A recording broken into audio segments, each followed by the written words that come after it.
제가 목회를 하면서 교회에 등록을 하는 분들을 많이 보았습니다. 또 저희 교회 부임했을 때에도 지금까지 오면서 또 성도님들이 많이 오셔서 등록을 하셨습니다. 그런데 교회는 등록한 인원에 비해서 남아있는 성도들은 또 많지 않은 것을 보게 됩니다. 그 이유가 어디에 있을까? 많은 이유가 있습니다. 오늘 우리 유아림 청년처럼 취업을 위해서 이제 다른 곳으로 이사하거나 이런 문제가 있어서 가는 경우도 있지만, 아무런 이제 이사나 어디 이런 취업이나 이런 문제 없는데도 불구하고 교회에 내가 다녀야지 하고서는 와서 등록을 하고서는 시간이 조금 지나면서 교회에 있지 못하고 교회 밖으로 교회를 아예 떠나가는 경우들이 허다한데, 그 이유는 하나님 앞에 나와서 내가 교회를 다녀야지 이렇게 결심을 할 때는요, 내 인생에 어려움들이 있기 때문에 그렇습니다. 그래서 그 어려움을 해결하려고 교회에 등록을 하고, 그리고 교회를 등록하고 나서는 새가족 교육도 받고 또 주일에 와서 예배도 드리고, 또 너무 간절한 마음이 있는 분들은 새벽에 나와서 새벽 기도도 하고 또 봉사도 하고 열심히 신앙생활을 하려고 합니다. 그 이유는 그렇게 하면 내 인생의 문제를 하나님이 해결해 주시겠지라는 믿음 때문에 그런 거죠. 그런데 문제는 뭐냐? 이렇게 나와서 열심히 신앙생활을 해도 우리의 인생의 문제가 해결되지 않을 때, 그게 참으로 우리의 인생에 고민이 되기도 합니다. 이렇게 하나님이 이렇게 하면 내 삶의 문제를 잘 해결해 주시겠지 하고서 열심히 했는데 그 문제가 해결되지 않으면 낙심을 하게 되고는 어떤 생각을 품냐면, 기도해도 소용이 없구나, 헌금을 해도 봉사를 해도 소용이 없구나, 이렇게 하고서요 그 기도 생활했던 것들을 멈추어 버리거나, 그리고 점점 시간이 지나고 나면 결국 교회를 떠나게 되더라는 거예요. 그래서 제가 만나는 새가족들 분들마다 아주 간곡하게 새가족 교육을 하면서, 아주 새가족 교육 중에 그 주관이 있어요. 인내해야 된다. 신앙생활을 어떻게 우리가 잘할 수 있을까? 여러분, 신앙생활을 우리가 어떻게 잘하냐면 인내하는 거예요. 인내하는 거. 인내한다는 게 뭡니까? 어려움이 있다는 이야기고, 그 어려움이 찾아올 때에 도망가려고 하지 말고, 포기하지 말려고 하지 말고 끝까지 뭐예요? 믿음으로 살려고 해야 한다는 거예요. 제가 이런 말씀을 드리면 다들 약속하세요. 절대로 어려움이 있어도 교회 떠나지 않겠습니다. 신앙생활 멈추지 않겠습니다. 그러나 정말 인생의 문제를 가지고 와서 하나님 앞에 좀 해결 보려고 했다가 왔는데도 불구하고 해결은커녕 오히려 더 심각한 문제가 생기면 성도들이요 흔들리고, 더군다나 초신자인 분들은 더 많이 흔들리고 갈등을 하다가 결국은 교회를 떠나게 됩니다. 또 교회를 떠나지는 않지만 신앙생활에 열심히 떨어져 버리고 교회 뒷전에 물러나서 간신히 예배드리는 신앙에 머물러 있을 때가 많더라는 거죠. 그런데 이러한 문제가 교회에 새로 등록한 분들의 모습뿐만이 아니라 오늘 신앙생활을 오래 한 분들에게도 이러한 문제가 있고, 또 이 앞에서 설교를 하고 있는 저도 마찬가지입니다. 분명 우리가 말씀대로 살면, 기도하면 하나님께서 내 인생의 문제를 해결해 주실 것 같은데, 우리가 신앙생활을 하다가 보면 그렇지 않을 때가 많더라는 거예요. 나는 정답을 원하는데, 내가 원하는 것을 원하는데 하나님은 정반대의 것을 우리에게 주실 때가 있더라는 거죠. 그러면 신앙생활에 회의를 느끼거나 기도했던 것들을 멈추게 됩니다. 도대체 하나님이 왜 이러실까요? 도대체 우리가 신앙생활 하는 데 있어서 왜 우리가 원하는 대로 우리의 삶의 문제가 열심히 했음에도 불구하고 이루어지지 않을까? 오늘 하나님이 주신 이 말씀을 보면 제가 지금까지 말씀드렸던 우리의 신앙의 고민들에 대해서 말씀을 하고 있습니다. 여러분, 우리 같이 1절 말씀을 한번 읽어볼까요? 1절 말씀 우리 같이 읽겠습니다. 시작. 이스라엘 자손의 온 회중이 여호와의 명령대로 신광야에서 떠나 그 노정대로 행하여 르비딤에 장막을 쳤으나 백성이 마실 물이 없는지라. 아멘. 이스라엘 백성들이 광야에서 신앙생활을 시작했습니다. 가나안 땅에 가기까지 광야를 거쳐야 되는데 그 광야에 있어서 제일 중요한 게 있다면 먹는 음식보다 광야를 지나는 사람에게는 물이 제일 중요합니다. 물이 없으면 광야를 지나기가 너무나 어렵기 때문에 그런 거죠. 이스라엘 백성들이 신광야에 있는데 하나님이 오늘 이 말씀을 잘 보면 르비딤으로 옮기라고 하셨습니다. 르비딤이라는 곳은 이스라엘 백성들과 모세가 우리가 그 다음에 어디로 갈까 뭐 이렇게 해서 선택한 곳이 아니라 하나님께서 모세에게 르비딤이라는 곳으로 가라고 명령을 하셨어요. 르비딤은요, 이 광야에 지나는 곳 중에 참 중요한 역할을 했는데 이 그 광야 안에 있는 이 르비딤은 물이 있는 곳입니다. 마치 오아시스가 있는 곳으로 사람들에게 알려져 있더라는 거예요. 하나님이 가라고 하셨고 그리고 르비딤에는 원래 물이 있습니다.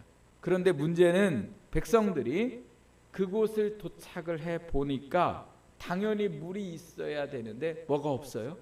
물이 없어요. 물이 있어야 할 웅덩이에 다 말라서 물이 있었는지 없었는지 흔적조차 알 수 없는 상황이 되었더라는 거예요. 하나님이 명령하셨으면 당연히 뭐가 있어야 돼요? 물이 있어야 될 거 아니에요. 르비딤으로 가라 했으면 물이 거기 있어서 먹게 해주시려고 우리를 옮기신 줄 알고 백성들은 생각했는데 당연히 있어야 할 물이 없습니다. 물이 없으니까 백성들이 어떠한 일들을 벌이고 있냐면 2절 말씀에 보니까 모세와 다투었다 이렇게 말씀하는데 이 다투었다고 하는 정도는 말싸움 했다는 정도가 아니라 4절 말씀에 보니까요 모세에게 돌을 던지려고 했다. 즉 물이 없는 이유로 인하여 모세를 뭐 하려고 했어요? 죽이려고 했더라는 겁니다. 그 무기력이 없자 백성들이 모세에게 이렇게 했는데 모세에게만 이렇게 한 것이 아니라 오늘 말씀을 읽어보니까 그들이 하나님을 시험하였다 이렇게 말씀하고 있습니다. 시험했다는 건요 하나님의 존재를 뭐예요? 무시했더라는 거예요. 그래서 백성들이 뭐라고 원망을 하냐면 왜 우리를 애굽에서 인도하여서 여기에서 죽게 하느냐 이렇게 얘기하죠. 애굽에서 나온 의미가 뭡니까? 430년의 종살이를 끝내준 거거든요. 자유를 준 거예요 백성들에게. 그런데 지금 물이 없는 거는 맞는 얘기입니다. 그러나 물이 없어서 지금 죽은 사람도 없고 짐승이 죽은 것도 없습니다. 그럼에도 불구하고 백성들이 너무 물이 없어서 어려우니까 뭐를 의심해요? 하나님이 우리와 함께하지 않는다고 우리가 읽었던 그 7절 말씀에 보면 그래서 그 무리바 이 이름의 뜻이 르비딤의 이름의 뜻이 뭐라고 얘기합니까? 하나님이 우리 중에 계신가 안 계신가. 마치 자식을 낳았는데 자식이 부모님이 자기 마음처럼 안 해준다고 부모님한테 왜 나 낳았냐고 누가 낳아달라고 했냐고 이런 이야기를 하는 것과 똑같이 이스라엘 백성들이 하나님을 향하여 이렇게 말했더라는 거죠. 제가 오래전에 알고 있는 분이 직장 생활을 하다가 누가 프랜차이즈 그 식당을 한번 해보라고 그래서 그 사업을 소개하는 자리로 초청을 했습니다. 그랬더니 이분이 가서 듣고는 완전히요 이 프랜차이즈 식당만 하면 잘 될 것처럼 아예 생각이 바뀌었어요. 저는 한 번도 안 가봤는데 여러분 프랜차이즈 설명회 가면 그 회사가 식당을 차리면 돈을 많이 벌게 해주겠다고 말하지 않겠습니까? 같은 이것만 하면 이 어려운 시대에도 아주 대박 날 것처럼 얼마나 사람들을 구슬러 놨는지 이분이요 홀랑 넘어가 버렸어요. 넘어가가지고 막 가게를 어디에다 차려야 되는지 그 프랜차이즈 그 회사에서 이야기해준 대로 아주 목 좋은 곳에 막 가게를 얻으려고 막 했는데 다행인 것은 이분의 아내가 참 지혜로웠어요. 그래서 둘 다 교회 집사님이셨는데 아내가 남편에게 여보 우리가 그냥 시작하지 말고 정말 하나님의 뜻인가 아닌가 우리 물어보자. 그래서 작정 기도를 하고서 하나님 앞에 기도를 하기 시작했어요. 하나님 이거 우리가 해야 됩니까? 말아야 됩니까? 하나님이 아무 말씀이 없으신 거예요. 작정한 날은 다 끝나가는데 그래서 기도를 바꿨어요. 이제 그 작정하는 날이 다가오는 마지막 주에 하나님 목사님이 설교를 하는데 비전에 대해서 설교하면 응답인 줄 알겠습니다. 이렇게 생각을 한 거예요. 그리고 주일날 왔는데 목사님이 무슨 설교를 했을까요? 비전에 관한 설교를 하셨어요. 근데 여러분 중요한 건 목사는 거의 비전에 대해서 얘기해요. 하여튼 근데 그날 하나님이 응답했다고 생각해요. 그런데 이분이 이거 하나만 가지고는 하나님의 뜻인지 우리가 혹시 이게 오해할 수 있으니까 이분들이 다니는 교회는요 몇천 명이 다니는 교회예요. 그래서 같이 11시 예배를 와도 못 만나요. 생각해 보세요. 몇천 명이 함께 예배를 드리고 다 흩어지는데 문이 여러 개니까 그 누구를 만나려고 했냐면 신앙생활에 늘 도움을 받는 권사님을 만나면 그 주일에 만나면 하나님의 뜻인 줄 알겠습니다. 왜냐하면 지금까지 그 교회를 10년 넘게 다녔는데 예배 시간에 전화해서 우리가 어디서 만나자 이렇게 이야기하지 않고 우리가 어느 예배 시간에 몇 부 예배 시간에 오자 이렇게 약속하지 않고는 정말 만나기가 어렵고 이분들도 한 번도 만난 적이 없더라는 거예요. 근데 하나님 우리가 그분한테 전화하지 않을 테니까 그 주일에 우리가 몇 부에 올 건가도 모르니까 우리가 하여튼 가는 주일날 만나게 하시면 하나님의 뜻인 줄 알겠습니다. 이렇게 했는데 여러분 진짜 목사님이 비전 설교를 했죠. 그리고 나서 그 권사님을요 기적같이 만났어요. 저한테 막 얘기하는데 막 소름이 돋았다는 거예요. 하나님의 응답이구나. 그래가지고 그 권사님을 보자마자 막 부인 집사님이 막 펑펑 울은 거예요. 하나님의 응답이 이루어졌으니까. 부인 권사님은 왜 우는지도 모르고 걱정을 해가지고 이제 나중에 그 이야기를 듣고 그래서 이분들이요 목 좋은 자리에다 가게를 차렸습니다. 그리고 음식 장사를 시작을 했는데 지금까지 하고 있었을까요? 하다가 얼마 있다가 그만뒀을까요? 얼마 있다가 그만뒀어요. 뭐 며칠 하다는 건 아니지만 1년을 거의 가까이 하고서는 그만두었습니다. 제가 왜 그만두었냐고 물어보았더니 뭐 여러 일들이 있었다 이렇게 얘기를 하는데 결과적으로 뭐냐? 내가 생각한 것처럼 수입이 들어오지 않은 거예요. 그렇다고 아예 어려운 것도 아니에요. 근데 문제는 내가 생각하는 것처럼 이게 뭐가 문제냐면요. 하나님의 뜻이라면 수입이 많이 들어와야 된다고 생각하는 거예요. 근데 하나님이 이 가게를 차려야 됩니까? 안 차려야 됩니까? 이거 물어봤지 수입이 내가 원하는 대로 들어오겠습니까? 안 들어오겠습니까? 이런 것에 대해서는 뭐예요? 묻지 않은 거죠.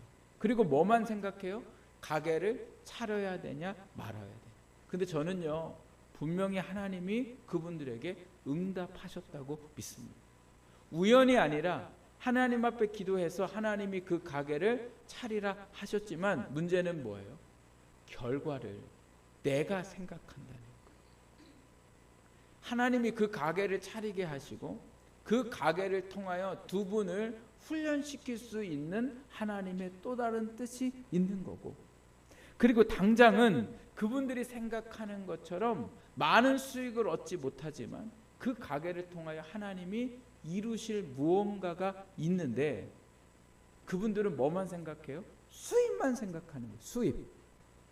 이렇게 하면 이렇게 들어와야 된다는 수입. 물론 가게를 차려서 수입을 얻어야 되지만, 그러나 그 수입의 결과가 내가 원하는 만큼이 안 되더라도 그곳에서 하나님이 뜻하신 바가 무엇인가를 찾을 수 있는 것이 지혜로운 신앙이에요.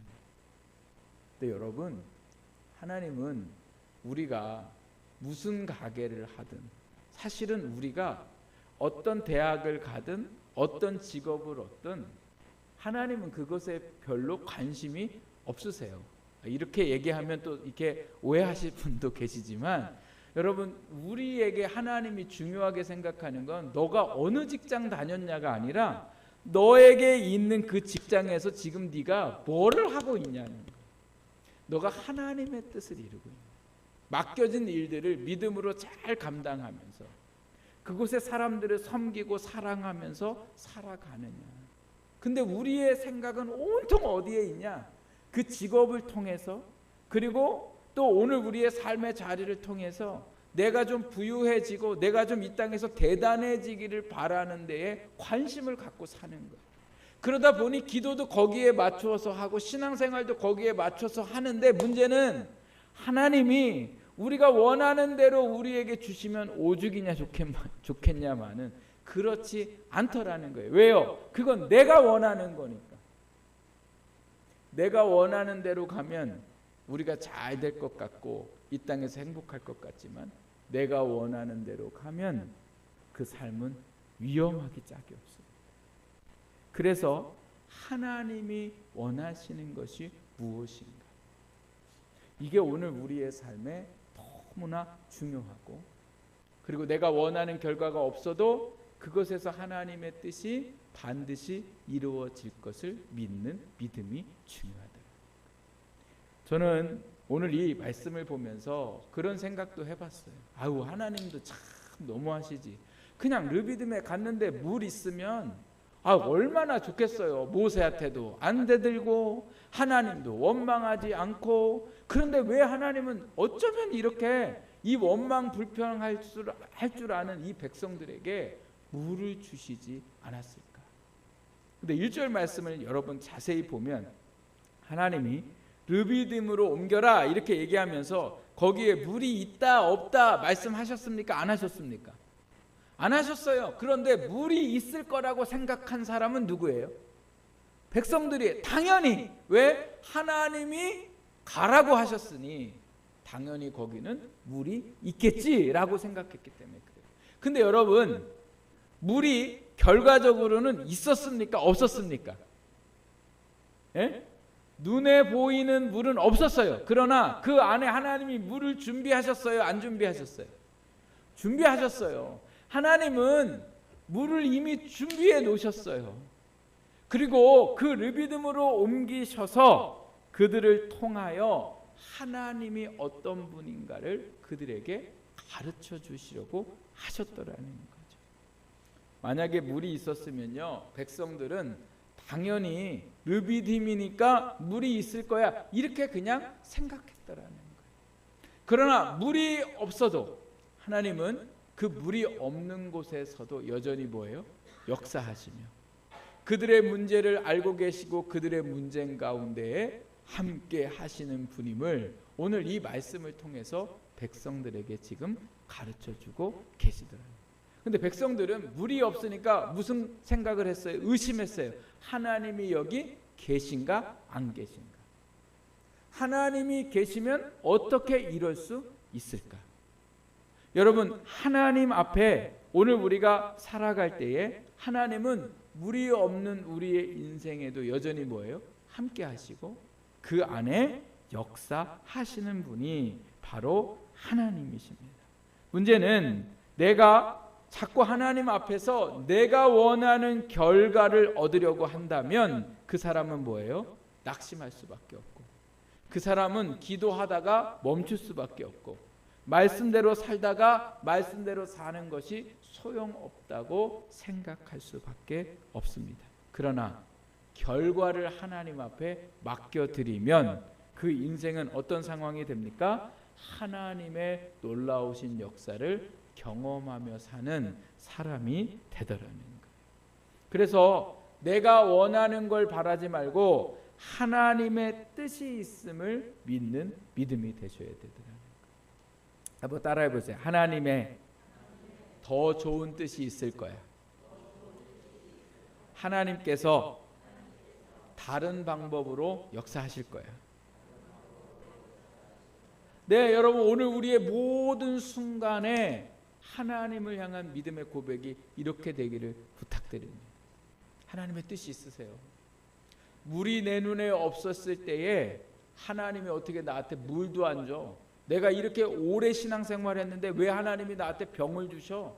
왜 하나님이 내 앞길은 안 열어주시고 안 믿는 사람들만 잘 되게 하셔? 이렇게 오늘 우리가 생각한다면 그 사람은 하나님의 은혜를 볼 수가 없어요. 오늘 하나님께서 이사야 55장 8절에서 9절 말씀에 보면 이렇게 말씀하셨는데, 우리 옆에 앞을 보고서 우리 같이 한번 읽어보겠습니다. 시작.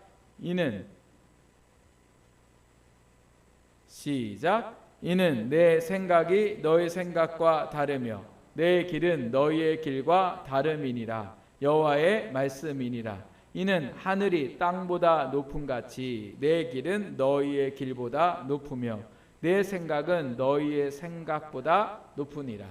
아멘. 여러분, 하나님의 생각은 우리와 뭐하대요? 다르다는 거예요. 하나님의 생각은 우리와 다르십니다.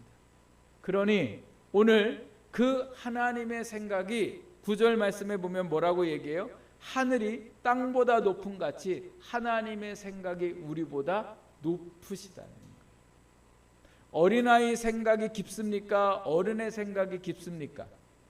어른의 생각이 깊어요. 제자의 생각이 깊습니까? 선생님의 생각이 깊습니까? 선생님의 생각이 깊어요. 오늘 하나님은 우리를 향한 놀라운 계획과 우리를 향한 하나님의 놀라우신 사랑 가운데에 우리와 함께 하시는 줄 믿습니다. 그래서 내가 생각하는 결과 하나님은 이렇게 해주셔야 돼 라고 생각하는 그 모든 것을 내려놓고 하나님이 무엇을 원하시고 하나님 앞에 우리가 어떻게 살아가야 할 것인가를 오늘 우리가 찾아갈 수 있는 믿음이 되셔야 됩니다. 그래서 백성들은 하나님을 원망하고 모세를 원망했는데 모세는 달랐습니다.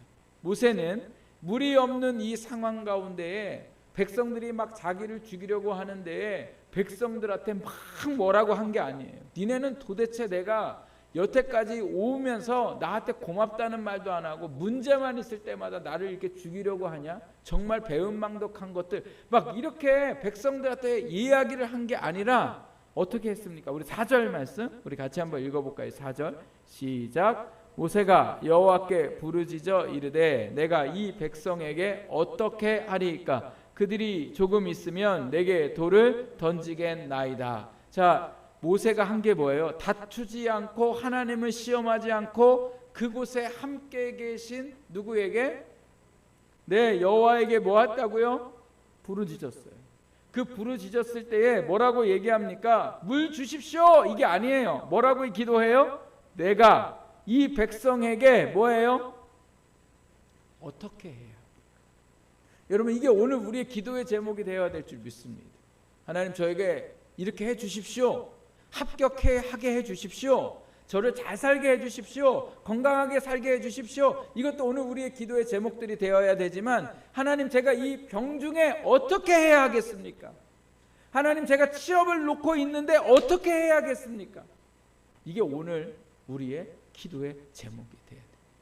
그래서 하나님 앞에 부르짖었더니 하나님이 모세에게 말씀하셨습니다. 어떻게 해야 할지 가르쳐 주세요. 5절에서 6절 우리 다시 읽어보겠습니다. 시작. 여호와께서 모세에게 이르시되 내 백성 지나서 이스라엘 장로를 데리고 나일강을 치던 내 지팡이를 손에 잡고 가라.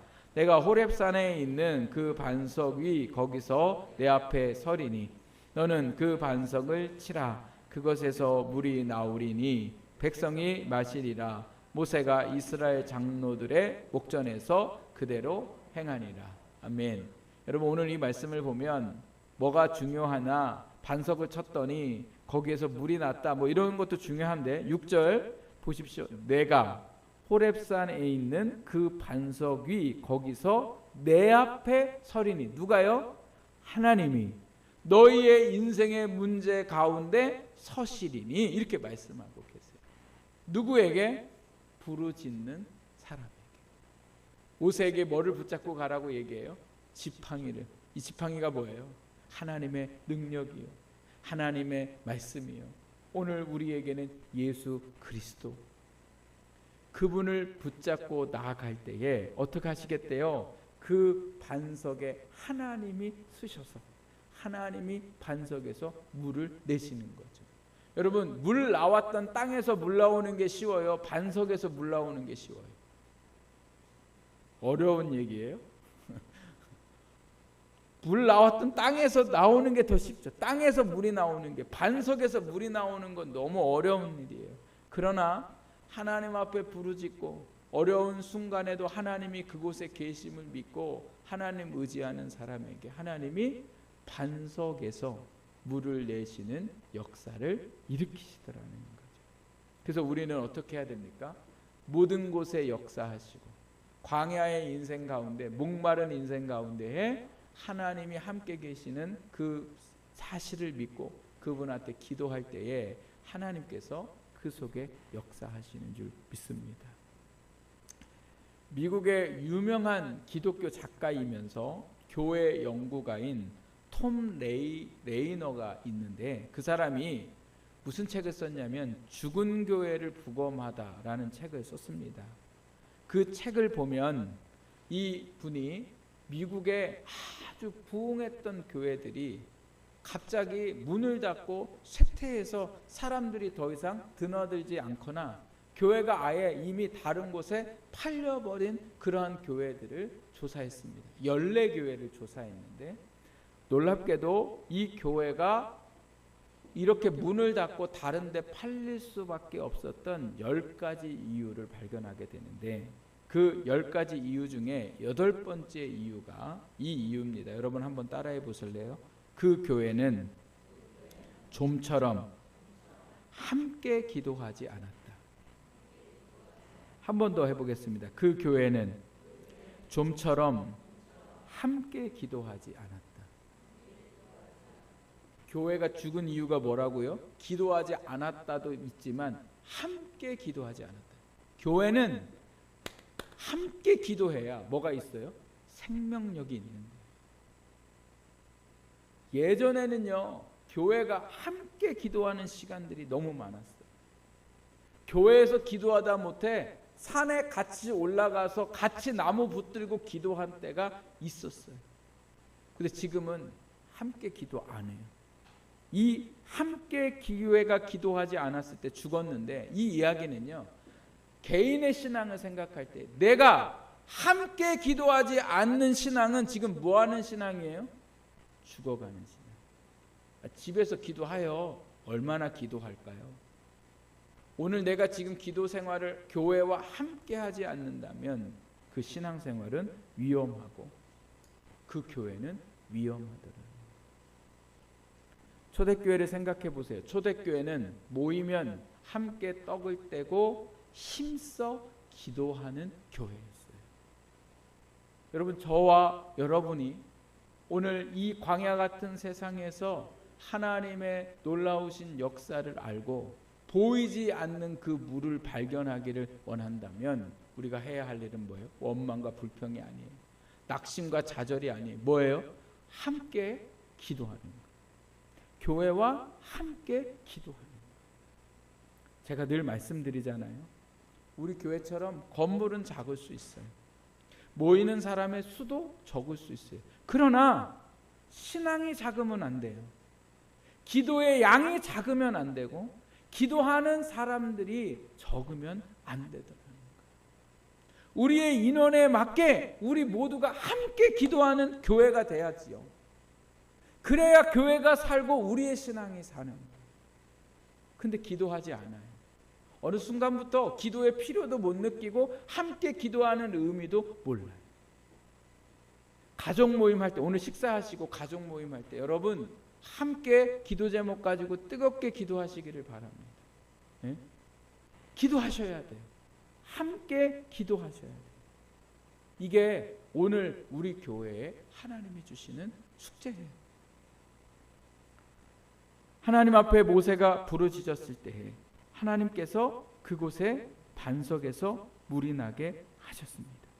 오늘 우리 교회도 또 우리 사랑하는 성도분들도 정말 이 광야 같은 우리의 인생 속에 하나님의 역사를 원한다면 그 하나님 의지하고 붙들고 함께 부르짖어 기도해서 하나님의 응답하심을 받는 저와 여러분의 삶이 되기를 주님의 이름으로 부탁을 드립니다. 기도하겠습니다.